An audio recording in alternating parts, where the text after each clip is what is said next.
tinatanong niya kung maganda siya. Yari, alam ko na to eh. Walang tamang sagot dito. Pag sinabi kong oo, sasabihin niya, syempre asawa mo ko eh. Malamang sabihin oo. Pag sinabi ko namang hindi, mas magagalit siya.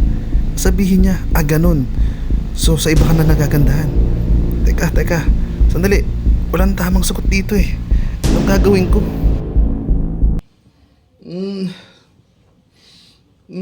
Andrew, binabangungot ka. Hoy!